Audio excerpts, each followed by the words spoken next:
स्वामी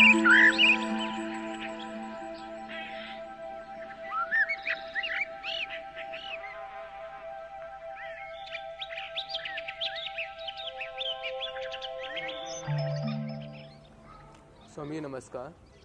स्वामी जी, मैंने आपकी मेडिटेशन आपका करा, जैसा आपने बोला मुझे काफ़ी अच्छा लगा।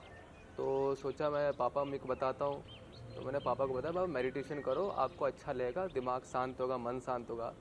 तो पापा ने ऐसे ही बोल दिया कि पूजा तो तू करता नहीं है, ठीक है, और मेडिटेशन कर रहा है। और मैंने कहा सुबह उठ के नहा के करता है ना, या फिर बिना खाए वो खाए पिए ही कर देता है? तो बिना खा के खाली पेट मेडिटेशन करना होता है, नहा धो के करना होता है, सुबह ही करना होता है। तो अब वही एक चीज़ आया कि हाँ, कि इसमें मेडिटेशन पूजा में रूल्स होते हैं कि सुबह नहा धो के करना है, शाम को भी नहा धो के फ्रेश होके करना होता है। तो मेडिटेशन में ऐसा कोई रूल है, कोई टाइमिंग है कि इसी टाइम कर जाए और फ्रेश होके ही करा जाए? दो तरह की साधनाएं हैं। एक तो जो साधना आप कह रहे हो ना, पूजा पाठ, वो मंदिर में जाके हो गई है ना, या घर पे भी बैठ के एक पर्टिकुलर समय पे हो गई है ना। उसके लिए बड़े आयोजन करने पड़ते हैं, जिसे हम कहते हैं कर्म कांड, नहाना धोना है ना, तिलक लगाओ, एक पर्टिकुलर टाइप के वस्त्र डालो।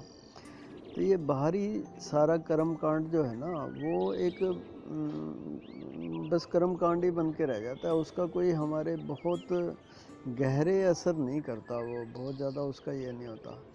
दूसरी एक साधना है जो हमारे 24 आवर्स पे फैले। ये जो मेडिटेशन की भी बात करते हैं ना, बहुत लोग कहते हैं ब्रह्म मुहूर्त में उठ के ध्यान करना चाहिए। स्टार्टिंग के लिए ठीक है ब्रह्म मुहूर्त, लेकिन कितना अच्छा हो कि सारे मुहूर्त ब्रह्म मुहूर्त हो जाएं। हमारा पूरा दिन ही ब्रह्म की चर्या एक ऐसी हो जाए हमारी, है ना। हमारे यहाँ एक ब्रह्मचर्य शब्द है, बड़ा करप्ट हो गया वो। ब्रह्मचर्य का लोगों ने ऐसा मान लिया कि भाई शादी ना करो, या ये सेक्स ना करो, और ये ना करो, वो ना करो, ये ब्रह्मचर्य हो गया। ये सब ब्रह्मचर्य नहीं है। ब्रह्मचर्य का अर्थ ये है कि ब्रह्म में मेरी चर्या हो, है ना, ब्रह्म के साथ में रमण करूं।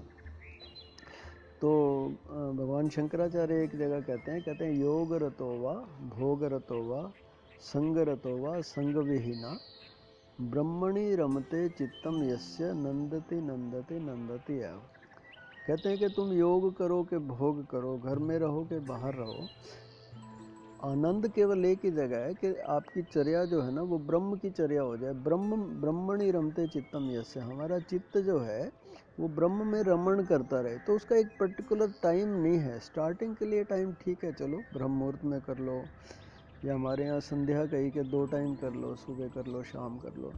लेकिन मेडिटेशन एक ऐसी चीज़ है कि उसको हमें शुरू में तो यही है कि 1 घंटा 2 घंटा हम कहते हैं भी करो, समय देना पड़ता है। लेकिन 2 घंटे अगर आप अपनी दिनचर्या में से दोगे तो बाकी काम धंधा छूट जाएगा आपका, काम कैसे करोगे। तो हमें कुछ ऐसा करना है कि हमारी बाहर की जो लाइफ है वो डिस्टर्ब ना हो मेडिटेशन के कारण। हमारा काम, हमारी जॉब, हमारा शॉप, फैक्ट्री, जो भी हम करते हैं, या घर में हम काम करते हैं, तो पूजा के लिए तो अलग से समय निकालना पड़ता है। मेडिटेशन के लिए शुरू में समय निकालना पड़ता है, बाकी बाद में तो हम धीरे धीरे आपको वहाँ तक ले आते हैं जहाँ आप सारा कुछ करते हुए पूरा दिन आप मेडिटेशन में रह सको। उसके लिए करना कुछ नहीं होता। तो एक ऐसा अभ्यास हमारा बन जाता है कि उस ब्रह्मणि रमते चित्तम यस्य, यानी ब्रह्म में हमारा चित्त रमण करता रहता है और हमारा काम भी सफ़र नहीं करता। Rather the quality of my work improves. भगवान कृष्ण गीता में कहते हैं कि जो लोग योगी हैं, योगः कर्मसु कौशलम, है ना।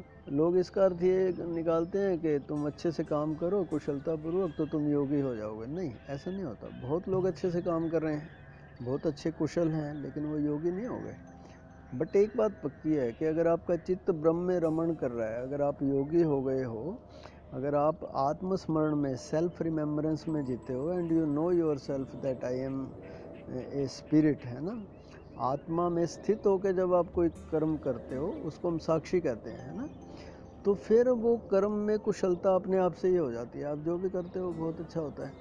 तो इसके लिए फिर अलग से हमें टाइम नहीं देना होता, है ना। जो आपके पापा बोल रहे हैं वो थोड़ा बिना अनुभव के बोल रहे हैं, उनको पता नहीं है मेडिटेशन यानी क्या, है ना। तो धीरे धीरे आप मेडिटेशन करोगे तो आपको पता चलेगा। इसके लिए अलग से समय देने की ज़रूरत नहीं है। अब आप सर्दियों के दिन है, मान लो आप नहीं नहा पा रहे, है ना। नहाना ये शरीर के लिए अच्छा है ना, मन भी इससे थोड़ा सा ठीक हो जाता है, शरीर की भी शुद्धि होती है। उसको हमारे यहाँ योग में कहते हैं यम, नियम, आसन, प्राणायाम, प्रत्याहार, धारणा, ध्यान, समाधि, ऐसे 8 अंग बताए हैं, है ना। कुछ लोग इसको 8 चरण, 8 स्टेप्स भी बताते हैं। तो ये क्या करना चाहिए क्या नहीं, डूज एंड डोंट्स, है ना, ये सारी बातें यम नियम में आती हैं। तो छोटी साधना के लिए, प्रिमिटिव साधना के लिए, पूजा पाठ के लिए, कर्म कांड के लिए तो ये चीज़ें हैं, अभी नहा के बैठो जी, ये करो वो करो। ध्यान के लिए ये सब ज़रूरी नहीं है। आपका नहाना धोना अलग चलता रहे, ध्यान अलग चलता रहे। यहाँ तक कि जब आप नहा रहे हो तब भी आपका ध्यान ही होता रहता है ना। उसके लिए हमें अलग से समय नहीं निकालना पड़ता। तो ये कुछ मिसकंसेप्शन है हमारी कि भाई नहा धो के ही ध्यान होगा, ऐसा कुछ नहीं है। कभी भी ध्यान तो 24 घंटे हो सकता है।